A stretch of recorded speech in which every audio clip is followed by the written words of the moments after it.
Today, we're talking movie music with film composer Adonis Tsilimparis, right here on No Rest for the Weekend.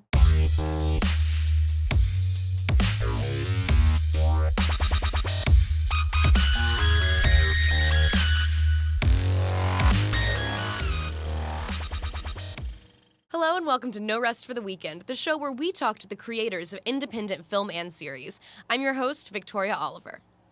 Music is one of the most important elements of a film. A film score can help us feel the tone of a movie.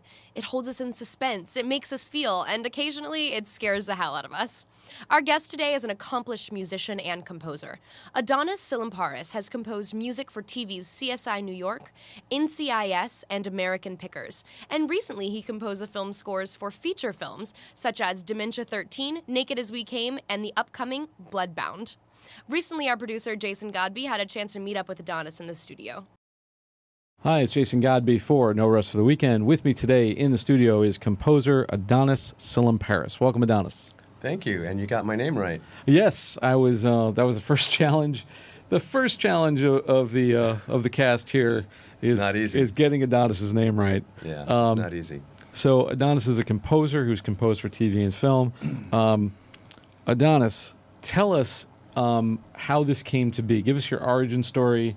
How did you get into TV and film composing? I've been playing in bands for years. I started to play guitar and piano when I was like 11, and then all through the 90s I was playing in bands, and then I met up with a guy who wrote music for commercials, and I was like, that would be great to find another way to make money rather than, I was playing shows every night. So I got into that. I started to write for advertising and jingles, and then I met a few filmmakers, and then it just went from there. And then, I just met more and more filmmakers, and then I realized how much I loved it. So give us kind of a brief description of your process. When a film comes to you, what do you come in? Is it pre-production? Are they talking to you that early? Do they not talk to you till post?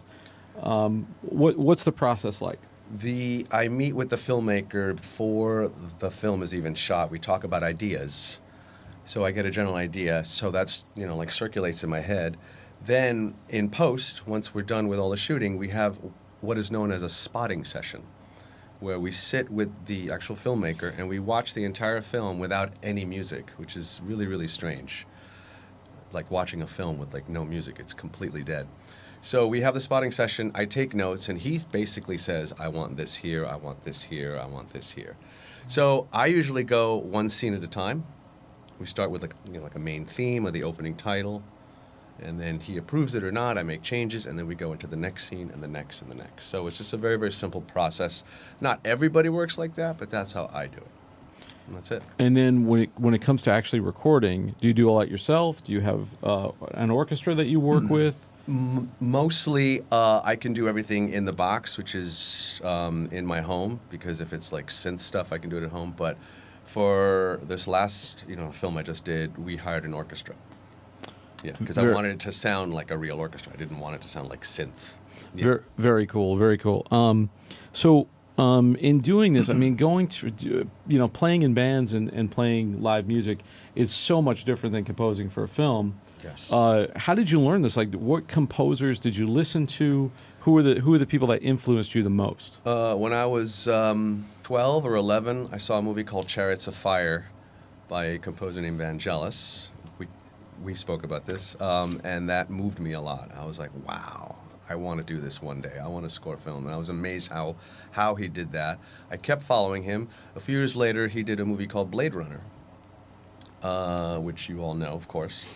And yeah, I just got into it. I started buying soundtracks. I was like, this is how I'm going to do it. So I would speak with other people I knew about how it works. I would watch the films and I would see how it works. So I kind of learned it on my own.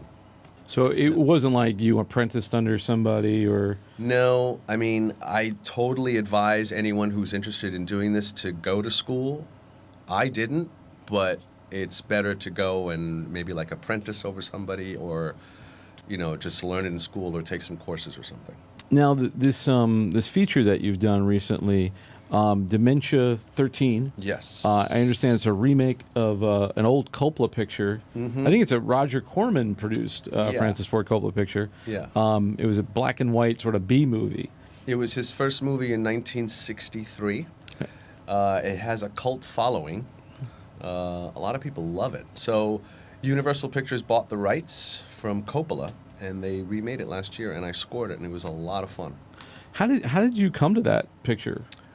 Richard LeMay, who made the film, I worked with him on his last film about 2 years ago. So he liked what I did, and then he called me and asked me to do it, and I was very happy about that. And overall, with the experience of doing it, how was it? Because it's a feature. Mm-hmm. Now, you had scored television previously. I had done like a few features also in the past. Okay. And was it a long process for Dementia, or was it? It was a long process, yeah, because it's a horror film. It's a lot of sound design, so it's not so much music. The beginning had orchestral music, and the end has piano. In the middle, it's a lot of just eerie sounds, and so we had to mess around with a lot of sounds. And you're doing that as well. Mm-hmm. I do some sound design as well. And what was the soundscape like, in terms of like the feeling, like, and how do you go from how do you go from we want the audience to feel this way to actual notes, and getting that to turn into music? Yeah. He wanted a lot of drones, like ambient noises. So I used a lot of synth sounds with, heavy drones. I also took some scenes where I couldn't find the sound he wanted. So as an example, it was a very scary scene. He wanted a low, like, eerie drone, so I couldn't find anything. So I took a microphone. Actually, it was this microphone right here, the SM58, and I went,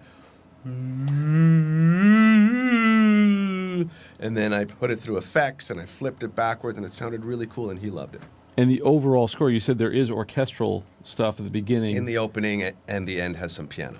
And what was that? What feeling were you going? Because I think the sound of a movie really helps a lot with tone. Mm-hmm. And tone is really hard to get right. Yes. I think it's harder to get right in a comedy than it is in a horror movie or a drama. Comedy's very hard, yes. And having done both myself, in terms of writing and directing both, you have to have a special composer who gets both of those mindsets. Absolutely.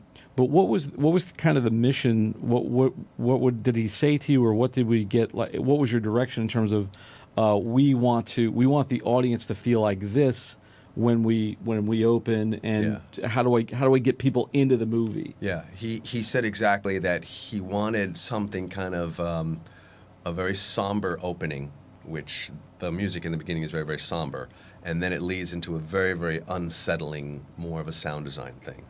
And then we end with a very sad piano, I don't want to say ballad, but just like, something very sad. So he wanted to go on that journey from music into something very unsettling, because it is very, very unsettling. But we did have one theme that went out. He wanted a 3-note theme, which is in the beginning and all through the film. There's like a 3-note thing on piano, which is kind of eerie. And did you come up with that, or did he specify, I want 3 notes, or that was something he you said came I up wanted with? like 3-4 notes, and I came up with a simple little ding, ding, ding. I remember seeing an interview with John Williams back in the day, and he was talking about finding those little motifs and themes. He said that was the hardest thing to do. It is. To find those, like, da da da da da da da, is like the hardest thing. I gotta pay for the rights to Indiana Jones. But like, he said the hardest thing is like to try to find da da da da da da da da, like those little note themes. Is there a way that you get into that? It just hit me. I just watched the opening scene over and over again. I just had my eyes, like shut. I was just really thinking of something unsettling, and it just hit me, and I played it, and he was like, I like it. That's it. So I was lucky. Sometimes it takes like 3 or 4 times, but it's part of the thing about scoring is that you have to watch the scene and understand what is going on underneath it. Some composer, I don't remember who it was, said when you see a scene of a man who's actually just, running, you shouldn't score him just doing his run. You should score why he's running. With with this particular movie or other particular movies, have you been given a direction of like, we want it to sound like this? I know that nowadays, and especially in Hollywood, there's a lot of the temp score that goes on, and you hear.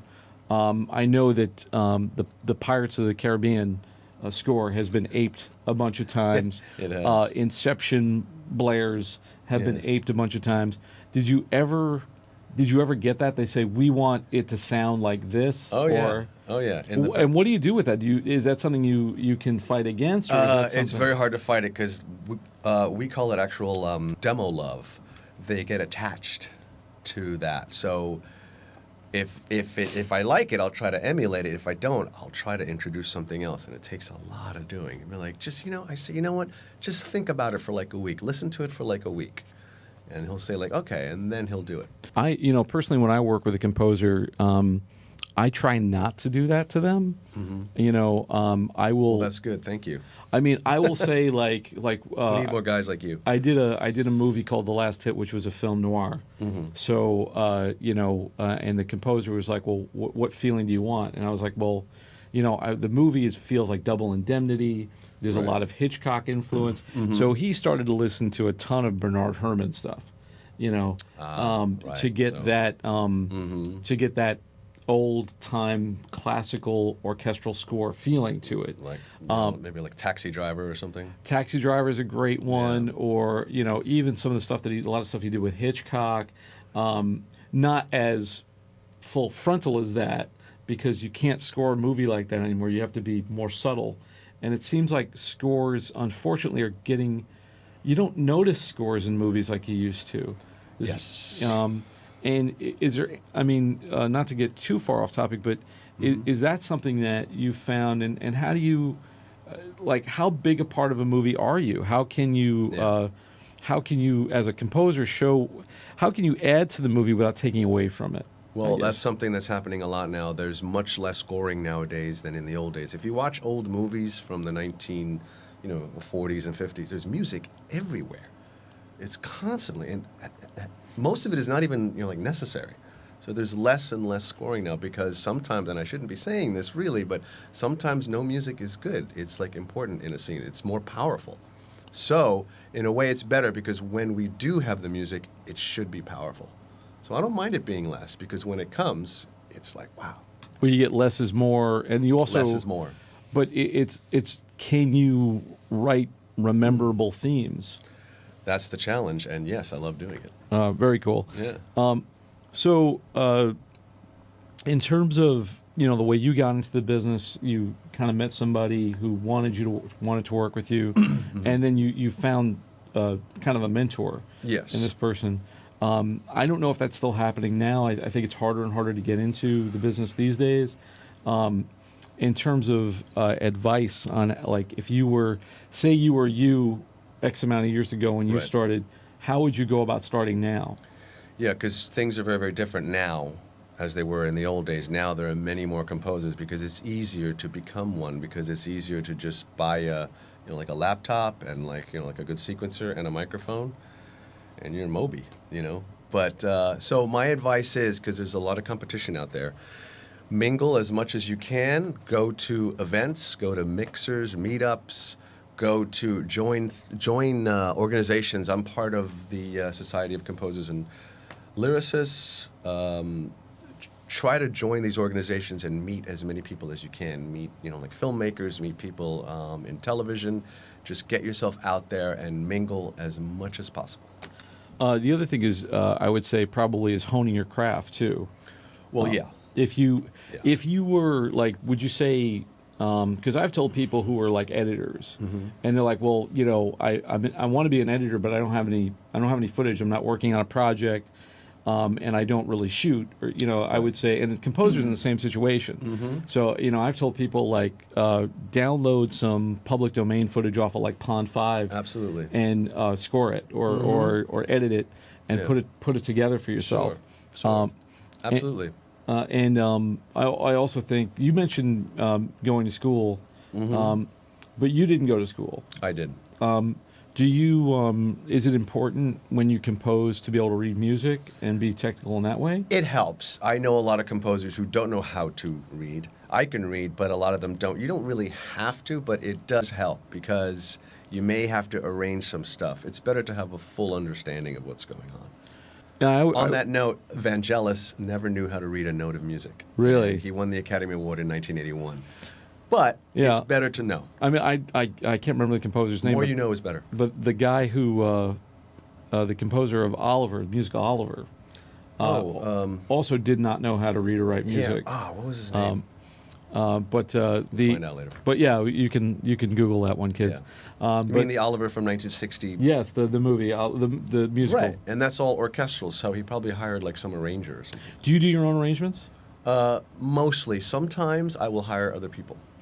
Do you, because I know people like John Williams like doing their own arrangements and stuff. Yeah, well, he comes from like a real classical. Right, he's a classical, he's a genius, and he's also. I like to bring other people involved, so I like to hire other arrangers because he'll add a little flair to it, which I didn't think of. So you can come up with a theme on piano or something, and then give it over, and they'll add in the strings and the horns and he'll spice it up, stuff. and he'll make it, How important too is it for you to be your own recording engineer? Because I think people who compose nowadays, I mean, you said it's easier, but still, not everybody is technical. Right. It's better to be your own engineer because if you want that sound that you're really looking for, it's very hard to communicate that to somebody else. So if you can do that on your own, I advise that. It also takes a lot less time. Oh. I actually composed a score for my first movie. Awesome. It was the hardest part because I'd never done it before. You did it on piano? I did. Yeah, I did it on I didn't have a piano. I had a Casio keyboard. Cool. And it had one of those little things in it, like a readout that would show you where the notes were. Oh, nice. And then I would take staff paper and just mark it down. And then and I also I'm a guitar player. My piano is terrible for me, so I would have to plunk things out on piano. And then this is back in the old days when the GarageBand didn't exist. Right. So a friend of mine was using an ancient version of Cubase. What was it called? Do you remember? I don't remember, but you had to be both like a music and mathematical genius to be able to figure out how to use this program. Yeah. And luckily he was both.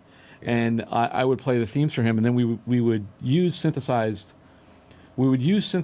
instruments, but they were so bad back then that you would have to just go with whatever sounded the best. Absolutely. So like if the flute noise sounded good, that would be like your lead instrument, That's it. But now, I mean, with all the samples that they're amazing now. Samples are incredible now. But despite even having that, you still used real instruments on this last soundtrack. Yeah, because no matter how amazing they sound, there's always it's just nothing beats the real thing. Adonis, thank you so much for being here. I really appreciate you coming down. It's been a great enlightening talk with you. I hope people can get something good out of this. Where can people find you online? My website is adoniscomposer.com. So AdonisComposer.com. And Dementia 13, already out. It's on Amazon, and it should be on Netflix soon as well. Excellent. Thank you so much, and thank you. We'll hopefully check back in with you at some point on the next project. Thanks. Thanks so much for joining us and taking this trip down the rabbit hole. I'd like to thank our guest, Adonis Tsilimparis. If you're interested in seeing more from Behind the Rabbit Productions, check out our website, btrp.nyc. On behalf of myself and Jason Godbey, thanks for watching, and we'll see you next time.